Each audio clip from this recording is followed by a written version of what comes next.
So we arrived in St. Petersburg, Russia from Helsinki by train. Highly recommend arriving that way. It was super easy. It's like 3.5 hour train journey. All the customs and border control was just done while you're sitting in your seat. So it was very nice, no lines, nothing. When you arrive, it's really interesting. They've got different train stations for depending on where you've come into the town from. So we came into the Finnish train station, the Finland train station. It was literally just border patrol, armed guards. There was no like ATMs or shops or anything. We jumped in a taxi, got ripped off a little bit, but it got us safely to our destination. Now we're going to spend the next 2 days, 3 nights cruising around St. Petersburg. Let's see what we can find.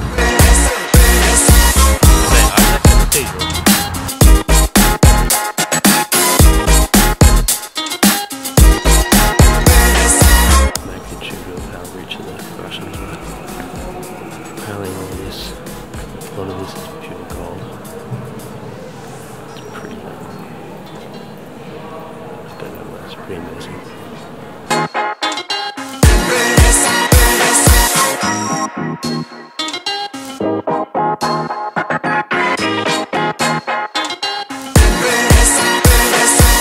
That was the most amazing cathedral I've ever been. Now you can head up the top. So it's only cost us €5 to get into, they call it the museum. It's not a museum, it's a church. And to get up to the commandant. So we're going to go to the top now and get a view of the city. The burn is real. Definitely worth it.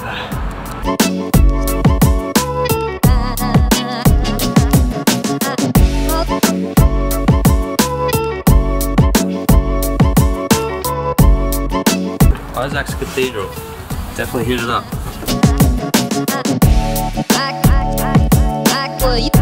Now we're just cruising on the Moika River. I'll just show you this amazing old building.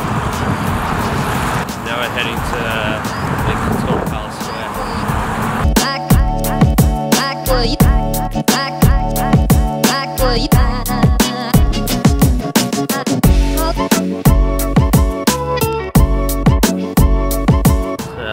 Next is Palace Square we've gotten to. It's pretty significant. So this is the Winter Palace. It's pretty. Wow.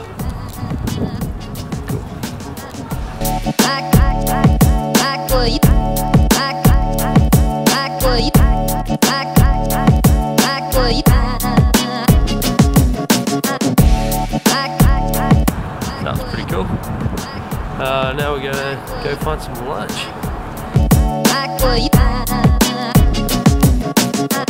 So finished up lunch. It's cheeky £12 for those 2 massive soups and some dumps. Delicious. So now we're cruising down to the Church of Saviour on Blood.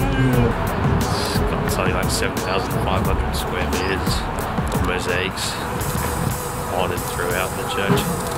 It's pretty amazing.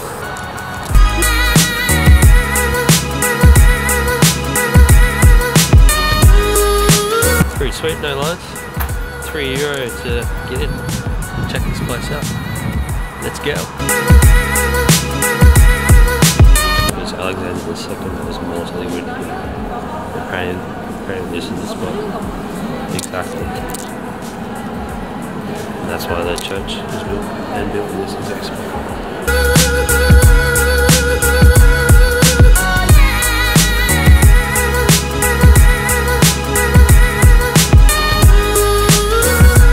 So that was super impressive.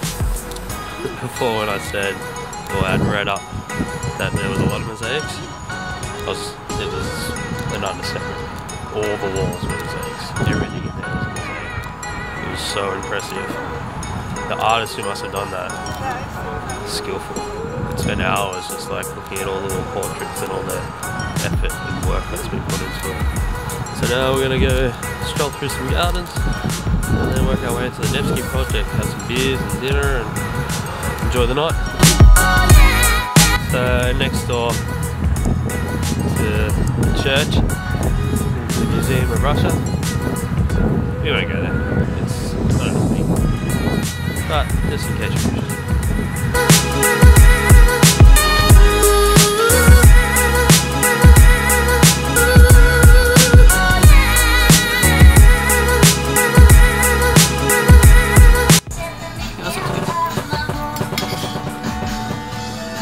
Russian stroganoff.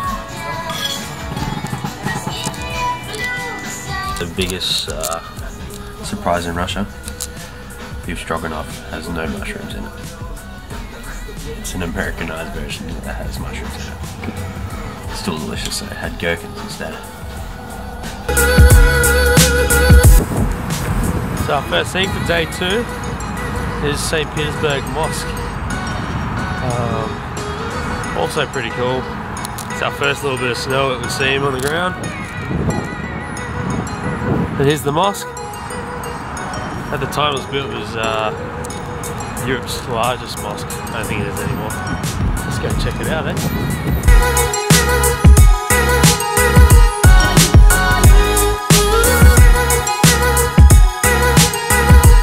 So we just happened across Peter and Paul's fortress. We weren't expecting to go here because it did look overly interesting inside, but yeah, now it was free to walk through. This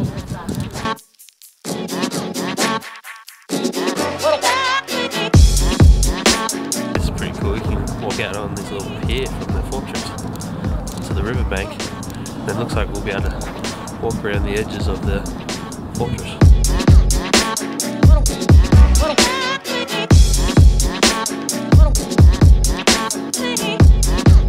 Alright, so I'll take it back. The fortress is pretty nice.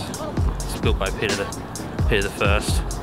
It's really peaceful walking around the outside, and you get an awesome view of the city. So now we're going to head to the summer gardens. See you over there. So we don't know what the go is with the rabbit, but looks like if you land on it, you have good luck. Give it a crack. Oh! Oh, damn it.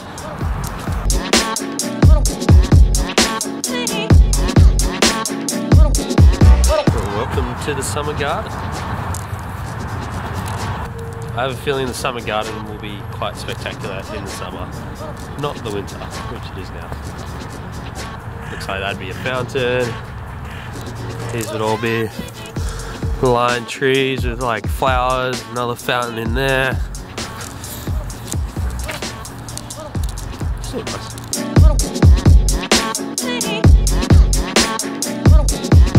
So alright, just looked up the summer gardens in the summer and they look amazing. I'll chuck a couple photos here, but it's still pretty cool.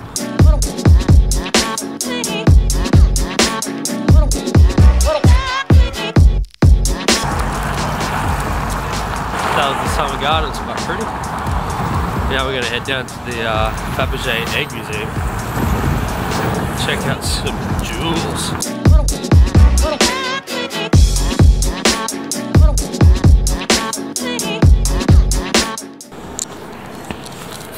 So we're in the museum. It's about £5 each. Let's check out some jewellery.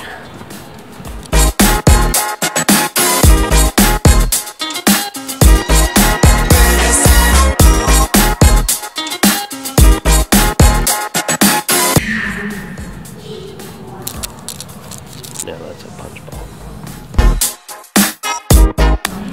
That's the original Fabergé. First one ever made.